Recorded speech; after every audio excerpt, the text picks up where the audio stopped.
जी। राधे राधे महाराज जी। महाराज जी, कुछ लोग साधु संतों को और धर्म को गलत बोलते हैं, तो महाराज जी ऐसे में बुरा लगता है तो उनको जवाब देना चाहिए या क्या करना चाहिए? कान में अंगुली डाल के चल देना चाहिए। जवाब देने से कोई फल नहीं मिलेगा, वो सुधरने वाले नहीं हैं। बातुल भूत विवश मतवारे, ते नहीं बोले ही बचन विचारे, तिनकर कहा सुनी नहीं काना। संत शंभु श्रीपद अपवादा, कही सुनी तहा असमर्यादा।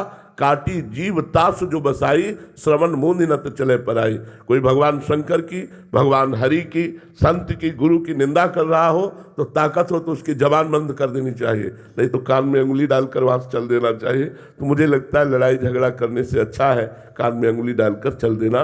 जिस सभा में, जिस मित्रों के पास बैठने में संत निंदा हो रही हो, कान में अंगुली डाल के चल दो। संत, हम मानते हैं इस बात को कि ये वेश ऐसा है कि इस वेश में जो नहीं आचरण कर पाते हैं वो लोग भी छुपे हुए हैं। मतलब अधर्माचरण से युक्त होकर इस धर्म रूपी वेश का आश्रय लेकर वो अपनी वासनाओं की पूर्ति करते हैं, मानते हैं। पर अगर नकली नोट होता है तो असली नोट भी होता है। ऐसा नहीं है कि नकली नोट बिना असली के बन जाए, असली की ही नकल होती है। तो अगर नकल है तो कोई असल है, अगर असल में है तो हम सब संतों की निंदा नहीं कर सकते। हमें चाहिए कि जहां संत निंदा हो रही हो, भगवंत निंदा हो रही हो, वहां से अपने को हटा लेना चाहिए, नहीं तो हमारे भी सुकृत नष्ट हो जाएंगे।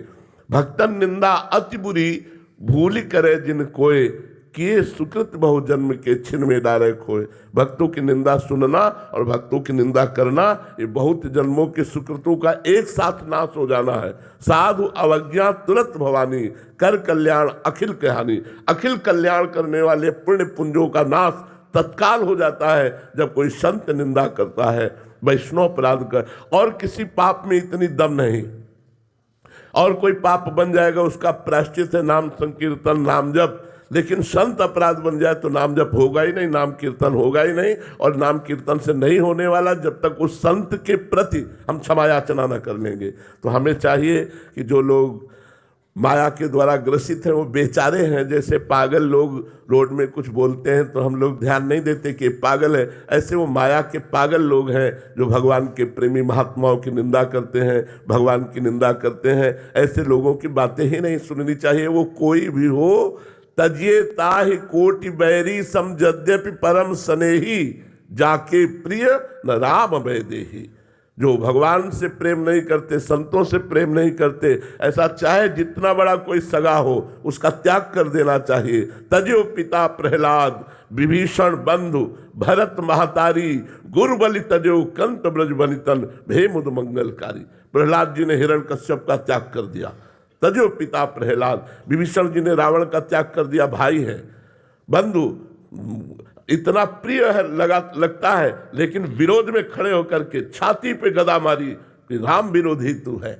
भरत जी ने जीवन में कभी अपनी माँ को माँ नहीं कहा, क्योंकि भगवान श्री राम को 14 वर्ष वनवास देने के कारण उन्होंने अपनी माँ का त्याग कर दिया।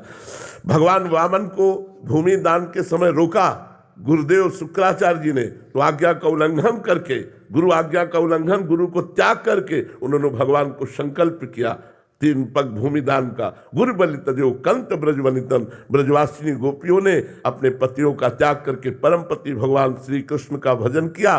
बोले भे मुद मंगलकारी, ये मंगलमय स्वयं और दूसरों का मंगल करने वाले हो गए। इसलिए तो जहाँ भगवान और भक्त की निंदा वहाँ से हट जाना चाहिए, नहीं तो अपनी प्रवीणता के द्वारा उसकी जबान बंद करनी चाहिए।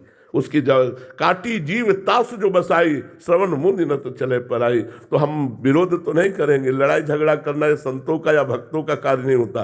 कान में अंगुली डाली चल दिया, तुम भोगो, तुम्हारा कर्म ही तुम्हें दंड देगा।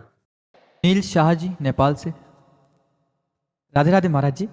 महाराज जी, मेरी माँ को भूतों ने परेशान कर रखा है, मैं उन भूतों पर शासन करना चाहता हूँ, इसलिए मुझे शैतानों का राजा बना दिया जाए। भूतों का राजा? वो तो भूतेश्वर भगवान शंकर है। भूतेश्वर भगवान शंकर, भूतों के ईश्वर, भूतों पर शासन करने वाले भगवान शंकर है। तो माँ पर भूत सवार है, हमारे तो 5 भूत सवार है।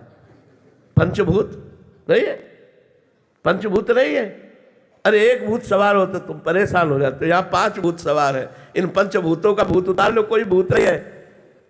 भूत कभी पंचभूतों को धारण करने वाला नहीं होता। वो वायु, अग्नि और आकाश, इन 3 तत्वों का मिश्रण होकर के ही वो वायु में भ्रमित होता रहता है। वो पंचभूतों को धारण करने वाला नहीं होता। वो कभी कोई रूप कुछ क्षण के लिए, जैसे गोकर्ण जी के सामने कभी भेड़ा बना, कभी अग्नि बना, कभी देवता बना, कभी ऐसे विभिन्न रूप अधोगति को प्राप्त हुआ जीव कुछ क्षण के लिए धारण, और वो उनके सामने प्रकट होता है जो महात्मा होते हैं, क्योंकि वो अपना उद्धार चाहता है। ऐसे प्रकट नहीं होते और ऐसे स्पर्श नहीं कर सकते, ऐसे आपको सता नहीं सकते। जब आपका कोई कर्म भोग होगा तभी वो आपको स्पर्श कर सकते। ऐसे हमको भी श्मशान में घूमे हैं, 20 वर्ष गंगा के किनारे घूमे हैं, तो अपने कल्याण के लिए संतों के पास से भूत प्रेत आते हैं या उन जीवों के शरीरों पर आक्रमण करते हैं जिनके कर्म का भोग भोगाना होता है, अब दंड देना होता है। तो हमें लगता है भगवान नाम जप से बढ़कर कोई सिद्धि नहीं है। आज तक सैकड़ों मुलाकातें हुई हमारी, सैकड़ों मुलाकातें, लेकिन कभी भी कहीं भी एक बाल भी ऐसा। भाई जी महाराज समुद्र के किनारे भजन कर रहे थे, तो एक पारसी वेशभूषा में एक आदमी खड़ा, तो उनका बैठ जाओ साहब, क्यों खड़े हो? तो उनका डरना मत। तो उनका डरूंगा क्यों? बोले मैं मनुष्य नहीं हूँ। तब बोले डर लगा, भाई जी को डर लगा, मनुष्य नहीं तो तू कौन है? बोले मैं भूत हूँ। तो उनका क्यों आए हो? बोले अपना कल्याण कराना चाहता हूँ, मेरी तो सामर्थ्य नहीं थी कि मैं आपसे बातचीत कर सकूं, आप जब आप बोले तो मेरे में सामर्थ्य आई। ये भूत प्रेत ऐसे नहीं सताते हैं, कोई कर्म का प्राविधान होता है। यदि आप नाम जप करो और नाम जप करके अपनी माँ को दो तो खत्म हो जाएगा भूत, देख लेना। ऐसे ही भूत योनि से मुक्त हो जाते हैं यार, भूत योनि से मुक्त हो जाते हैं। कितने ऐसे मिलते हैं और बस सीधे कल्याण हो गया, दोबारा उनको भूत योनि में नहीं, मुक्त हो जाते हैं। भूत योनि से दर्शन संभाषण मंत्र जाप मात्र से उनकी भूत योनि मुक्त हो जाती है। अब जिनको सताते हो भगवान नाम जप करके और जल का छींटा दे दो और भगवान नाम समर्पित कर दो, जड़ से भूत खत्म हो जाएगा, कभी भूत नहीं आएगा। तो इसलिए भगवान नाम जप में बड़ी सामर्थ्य है। शैतान का राजा मत बनो यार, अरे देवताओं के राजा बनने की कोशिश करो। हाँ, भगवान नाम जप करो, भगवान नाम जप से सब ठीक हो जाएगा। हाँ, जो सुमिरे हनुमत बलवीरा, जो हनुमान जी का क्या, भूत पिशाच निकट नहीं आवे, महावीर जब नाम सुनावे। हाँ, तो सोचो जिनके सेवक का नाम लेने से इतनी महिमा है कि भूत पिशाच निकट नहीं आवे, महावीर जब नाम तो राम राम कहोगे तो क्या हो जाएगा? वो जड़ से मुक्त हो जाएगा, भूत योनि से ही मुक्त हो जाएगा। इसलिए कोई मत डरो, कभी भूत से डरना मत, वो तुम्हारा कुछ नहीं बिगाड़ सकता। वो अपने कल्याण के लिए तुम के पास आता है कि कोई राम सुना दे, कोई कृष्ण सुना दे। कभी भूत आवे राधा राधा राधा, उसका भी उद्धार हो गया, आप निर्भय हो गए। करके देख लेना। हम तो स्मशान में भी सोए, गंगा किनारे भ्रमण किए, तो बहुत बार ऐसी मुलाकातें हुए हैं, लेकिन उनका कल्याण हुआ, वो हमें कभी एक बाल बाका भी नहीं हुआ। इसलिए कभी भूत से तो डरो मत ही, वो अपने आप कुछ नहीं करेगा, कभी नहीं करेगा। भूत योनि है, प्रेत योनि है, 84 लाख योनियों में है, लेकिन वो उसी को कष्ट देती है जो कर्म ऐसा बन गया, तो वो कर्म के अनुसार दंड देने के लिए भगवान उसे छूट दे देते। भूत को ऐसा थोड़ी वो किसी के भी ऊपर चढ़ जाए, जिसे भगवान इशारा कर देते उसी के ऊपर जाएगा, अन्यथा नहीं। तो नाम जप करके जिसको भूत आता हो उसको जल पिला दो, उसके ऊपर जल छिड़क दो, निश्चित भूत उतर जाएगा। पक्की बात मान लो, ये प्रयोग की हुई बात कह रहा हूँ। तो ऐसा कर लो और शैतान का राजा बनने की कोशिश मत करो भैया, भगवान के दास बनने की कोशिश करो। पीपा जी और सीता सहचरी जी चीदर चिदरानी जी के दर्शन करने के लिए गए। गृहस्थ भक्त थे चीदर चिदरानी जी, तो द्वारिका में भगवत साक्षात्कार के बाद वहाँ द्वारिका में महिमा सुनी। कुछ चीदर चिदरानी जी नाम के एक भक्त हैं, तो वहाँ गए। अब वो ऐसे महान भक्त थे कि सब कुछ उनका संत सेवा में जा चुका था, मतलब यहाँ तक कि खाने के लिए भोजन भी नहीं था। वो भगवत आश्रित निरंतर नाम जप, और एक वस्त्र चीदर जी के शरीर में फटा पुराना धोती और एक नया वस्त्र चिदरानी जी के शरीर में था।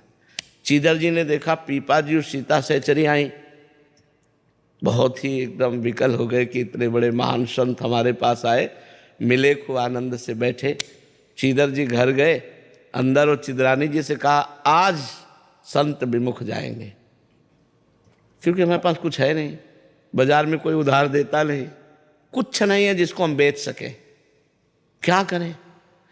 तो चिदरानी जी ने कहा आप शोक मत करो, ये हमारा नया वस्त्र है, कुछ बिकी जाएगा 1-2 का, तो इससे चावल और दाल खरीद लाना, जो भी मिले भोग तो लगा देंगे। वो प्रसन्न हो गए।